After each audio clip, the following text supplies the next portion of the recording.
महाराष्ट्राचा। नमस्कार, मी गौरी संध्या मध्ये आपलं सगळ्यांचं स्वागत। राज्यात लाडकी बहीण योजनेच्या यशानंतर आता लाडकी सून योजना सुरू करण्यात आली आहे। राज्याचे उपमुख्यमंत्री एकनाथ शिंदे यांच्या हस्ते नुकताच ठाण्यात या योजनेचा भव्य शुभारंभ करण्यात आला आहे। ज्या सुनांचा सासरच्या मंडळींकडून शारीरिक किंवा मानसिक छळ होतात त्यांना तात्काळ मदत मिळावी या उद्देशाने ही योजना सुरू करण्यात आली आहे। या पार्श्वभूमीवर एक हेल्पलाईन नंबरही जारी करण्यात आलाय, पाहूया। सर, ज्याप्रमाणे महाराष्ट्र विधानसभा निवडणुकीच्या वेळेस लाडकी बहीण योजनेने संपूर्ण महायुतीकडे कल दिलेला पाहायला मिळाला, त्याच पार्श्वभूमीवर आता शिवसेनेने लाडकी सून जी शुभारंभ आहे योजनेचा शुभारंभ केलेला आहे। लाडकी सून सुरक्षित अभियान जो आहे तो शिवसेनेच्या माध्यमातून आपल्या हस्ते त्याचा शुभारंभ करण्यात हे काही ज्या काही अत्याचाराच्या गोष्टी आपण पाहतो, घटना पाहतो आणि खऱ्या अर्थाने शिवसेना ही नेहमी महिलांच्या रक्षणासाठी उभी राहते, आपल्या लाडक्या बहिणींसाठी उभी राहते। तसंच लाडकी सून आणि जे सुरक्षित सून हे अभियान या ठिकाणी शिवसेनेने सुरू केलेलं आहे। लाडक्या सुनेचं रक्षण हेच शिवसेनेचं वचन, ही भूमिका शिवसेनेने घेतलेली आहे आणि ज्या ज्या ठिकाणी अशा प्रकारची घटना घडतील त्या ठिकाणी आमच्या महिला आघाडीच्या रणरागिणी त्या ठिकाणी मदतीला पोहोचतील। सर, ज्याप्रमाणे तुम्ही सांगितलेलं आहे की ज्या ज्या ठिकाणी आपण गेलेला आहात त्या ठिकाणी आनंद दिघे यांचं नाव घेतलं गेलं, ते असते तर अशा घटना घडल्या नसत्या, त्यामुळे तुम्ही ठाण्यातून हा शुभारंभ केला। ठाण्यामधून शुभारंभ करण्याचं कारण एवढंच की धर्मवीर आनंद दिघे साहेबांच्या काळात देखील ज्या ज्या ठिकाणी अशा प्रकारचे अन्याय अत्याचार होत होते त्यांना तात्काळ त्या ठिकाणी दिलासा देण्याचं काम दिघे साहेब करायचे, त्यांना न्याय मिळवून द्यायचं काम करायचे।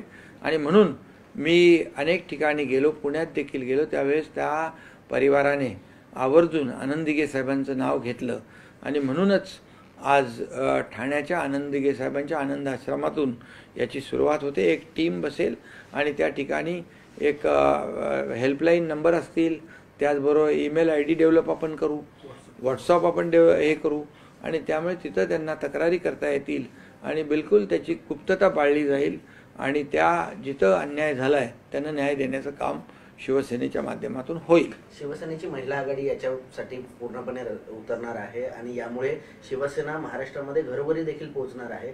कशा प्रकारे हे अभियान असेल, काय नंबर त्या महिलांना देणार? नंबर त्यांना आपण मगाशीच पण दिले, नंबर पण मी सांगतो आपल्याला, 8828862288।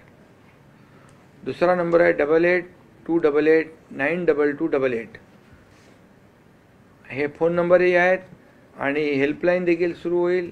ईमेल ID वर देखील आपल्याला तक्रार करता येईल आणि त्यामुळे ही बिलकुल याच्यामध्ये एक ज्या ज्या ठिकाणी अशा प्रकारच्या घटना घडतील तिथं त्यांना न्याय देण्याचं काम या ठिकाणी शिवसेना करेल। सर, विशेष शिंदेने देखील एक गोड प्रश्न विचारला, लाडक्या सासूंचा काय? लाडक्या म्हणजे ज्या सासू आपल्या सुनांना चांगलं सांभाळतात त्यांचाही एक सन्मानाचा कार्यक्रम घेतला जाईल, जेणेकरून इतर लोकांनाही तो आदर्श ठरेल। ओके सर, लाडली बहू के लिए भी आपने अब योजना, जैसे कि लाडकी बहन थी, लाडकी शेतकरी थी, लाडकी बेटे थे और उसके बाद लाडली बहू का भी आपने योजना लाया है। किस तरीके से इसकी शुरुआत के साथ जिस तरीके से कार्य करते थे थाने में, महिलाओं की सुरक्षा को लेकर सबसे पहले शिवसेना आगे रहती, आज आप ही के माध्यम से उसकी शुरुआत की गई है। महिलाओं की सुरक्षा के लिए शिवसेना हमेशा आगे रही है।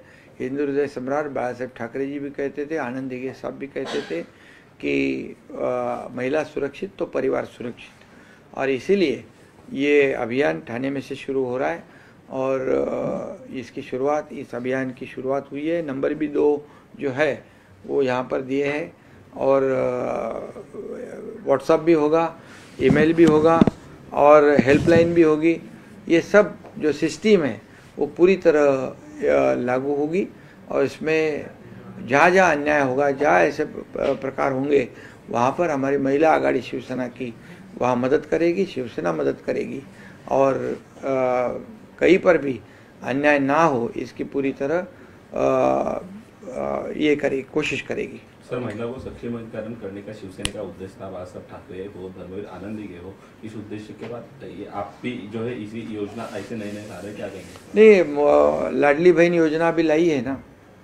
लाडली बहन योजना जैसे लाई है, ऐसे लाडली बहन सुरक्षित बहन वो भी योजना लाई। अभी लाडली बहू जो अन्याय हो रहे, इसलिए हमें ये करने की आवश्यकता है, समाज की ज़रूरत है, और इसीलिए इसका ये अभियान हमने शुरू किया है।